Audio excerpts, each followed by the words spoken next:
1942, a secret facility hidden in the English countryside. British engineers stood around a workbench covered in lumps of coal. Except these were not lumps of coal. They were bombs.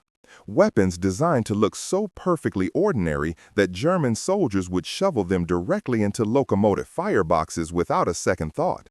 The moment that fake coal hit the flames, it would detonate, rupturing the pressurized boiler and transforming an entire train into twisted metal. No evidence, no warning, just another mysterious explosion that German investigators would chalk up to equipment failure.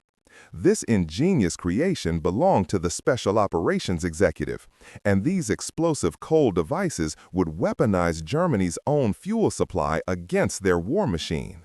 To grasp the brilliance of this sabotage method, you need to understand just how critically the Nazi regime relied on their railway network. When 1941 arrived, German military forces had swept across most of Europe, establishing control from France's Atlantic shores all the way to Moscow's outskirts.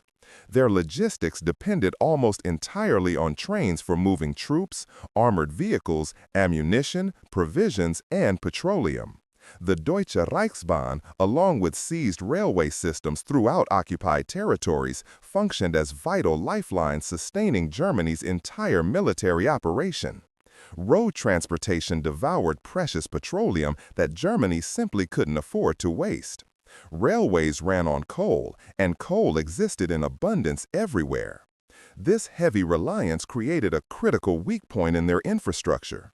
If enough locomotives could be eliminated, German supply chains would collapse.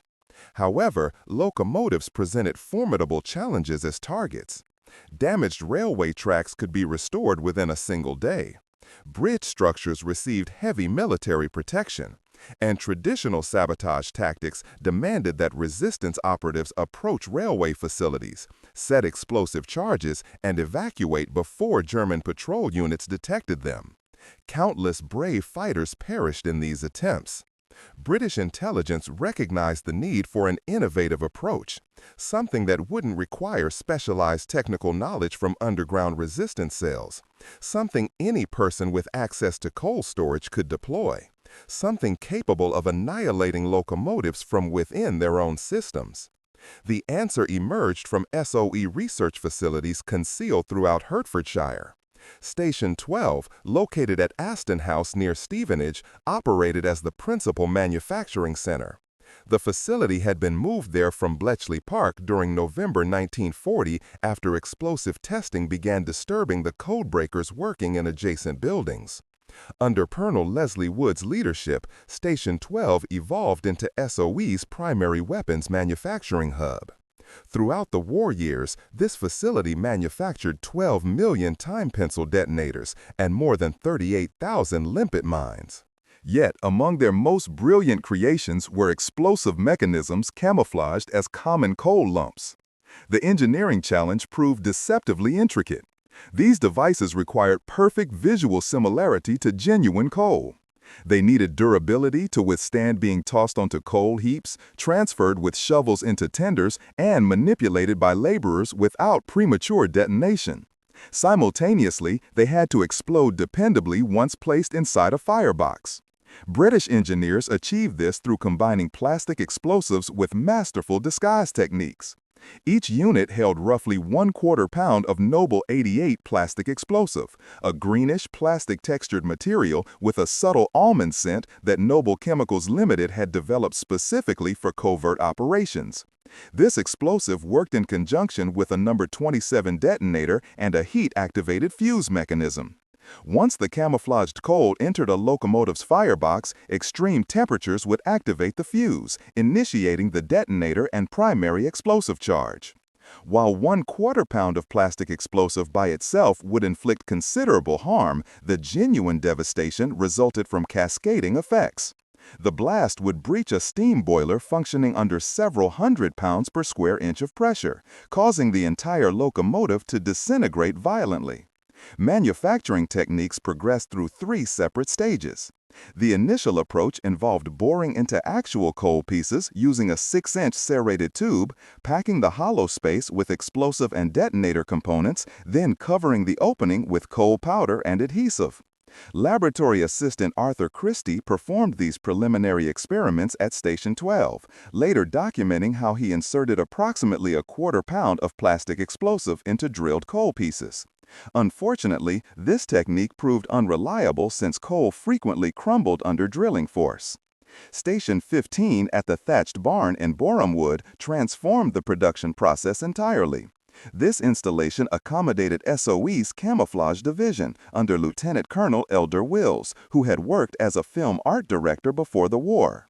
He assembled over 300 personnel from film production, including prop specialists and skilled craftsmen. Among these talented individuals was Wally Bull, who would eventually contribute to the legendary film 2001: A Space Odyssey.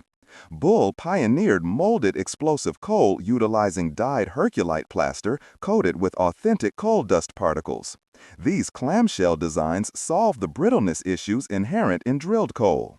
The ultimate refinement involved enclosing the explosive payload in metal casing with liquid plaster poured surrounding it, completely eliminating any visible seam lines. Both explosive and incendiary variations were manufactured in numerous sizes engineered to replicate different coal varieties. Lignite displays brown coloration. Anthracite appears nearly black, while bituminous coal exhibits varying degrees of luster. SOE created versions matching every type to ensure devices would integrate seamlessly with regional fuel stocks across occupied European territories. From 1941 through 1945, SOE produced roughly 3.5 tons of explosive coal. Considering approximately 1/4 pound per device, this indicates somewhere between 6,000 and 14,000 individual weapons were manufactured. Distribution depended on RAF Special Duty Squadrons stationed at RAF Tempsford. Number 138 Squadron and Number 161 Squadron operated Halifax, Stirling, and Lysander aircraft, conducting supply drops throughout occupied Europe. By the war's conclusion, these squadrons had completed over 13,500 missions, delivering more than 10,000 tons of equipment to resistance organizations. French resistance forces received the greatest allocation. SOE deployed 470 agents to France between 1941 and 1944. Belgium, Norway, Poland, and Yugoslavia all obtained explosive coal shipments as well. Yugoslav partisans under Tito discovered the weapon especially useful given their persistent assaults on German railway supply routes. If you're finding this exploration of British sabotage innovation compelling, consider subscribing to support the channel and ensure you catch the next video. Now the narrative becomes more complex. Despite 3.5 tons produced and dispersed across occupied Europe, documented evidence of specific explosive coal operations remains surprisingly scarce. No identified operations, no precise dates and locations, no verified locomotive destructions appear in declassified materials. This absence demands explanation. The weapon was engineered to leave zero evidence of sabotage activity. A successful operation would resemble an accidental boiler failure, impossible to connect with enemy action. German inspectors examining wreckage would conclude equipment malfunction, not deliberate sabotage. That plausible deniability constituted the weapon's core purpose. If explosive coal functioned as designed, successful strikes would remain historically undetectable. Numerous SOE documents were intentionally destroyed following the war or continue to be classified 8 decades later. Railway sabotage throughout occupied Europe occurred so extensively that attributing particular damage to any specific technique proved impossible. French resistance conducted over 1,800 locomotive attacks from June 1943 through May 1944, employing every available method. Explosive coal represented one tool among many options. What historians can document is the psychological effect.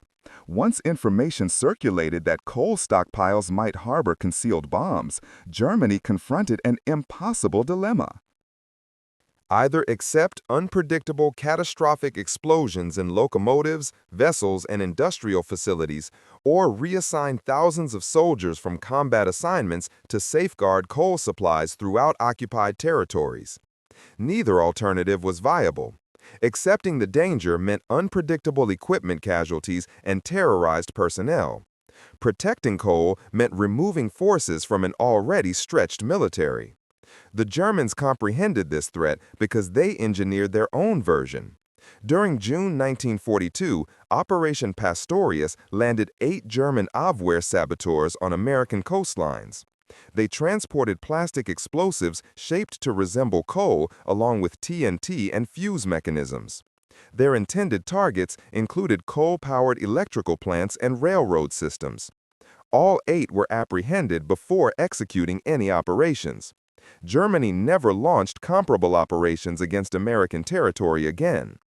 British double agent Eddie Chapman, with the codename Agent Zigzag, furnished direct proof of German capabilities. In March 1943, his Abwehr supervisors provided him 2 German-manufactured coal bombs to sabotage the merchant vessel City of Lancaster. Chapman immediately surrendered the devices to the ship's captain, who transferred them to MI5 for examination. The incident demonstrated that German coal bomb manufacturing lagged behind British innovation. The Germans were still boring actual coal, while SOE had advanced to sophisticated molded constructions. American adoption validates the concept's effectiveness. The OSS Research and Development Division under Stanley Lovell created an American variant codenamed Black Joe, utilizing 6040 pentolite instead of Nobel 88. OSS developed this further with a specialized coal camouflage kit containing paints, brushes, and equipment, allowing operatives to customize explosive coal to match regional varieties.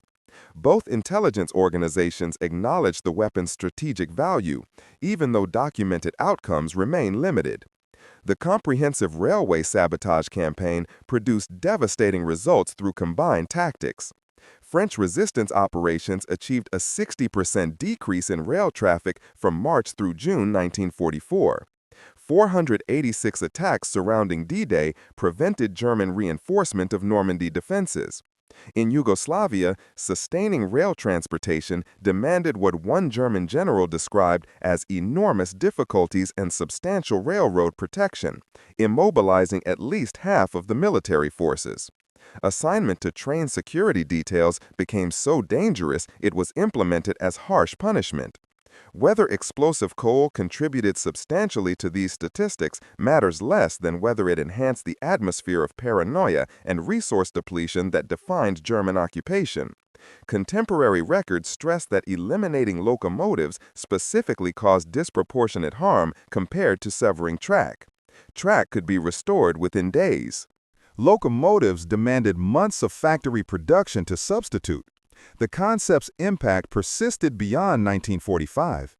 CIA historical analyses observe that considering coal's significance to economies on both sides of the Iron Curtain, future researchers may need to investigate how explosive coal appeared in covert operations during the Cold War. The weapon established what became conventional practice for concealed explosives. Dead rodents filled with plastic explosive for factory furnaces, explosive timber, landmines camouflaged as animal excrement.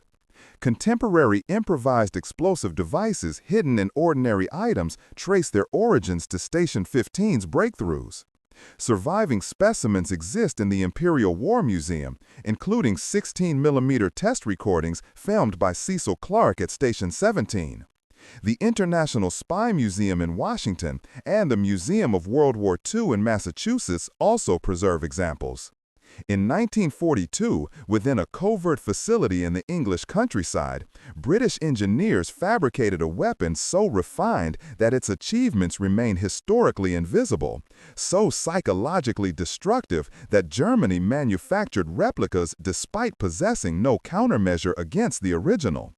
3.5 tons of explosive coal manufactured, thousands of devices distributed to resistance networks across occupied Europe, An undetermined number of locomotives obliterated in explosions that German investigators attributed to mechanical failure rather than hostile action.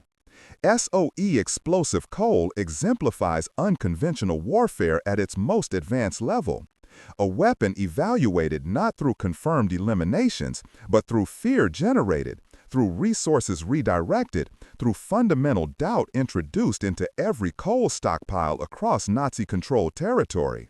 British engineers resolved a challenge others hadn't even recognized. They converted Germany's coal dependency into a strategic vulnerability. And they accomplished it with a quarter-pound of plastic explosive concealed inside artificial rocks that German soldiers shoveled into their own fireboxes. That exemplified British engineering brilliance. That was the Special Operations Executive. And that was how counterfeit coal contributed to destroying the Third Reich from within its own infrastructure.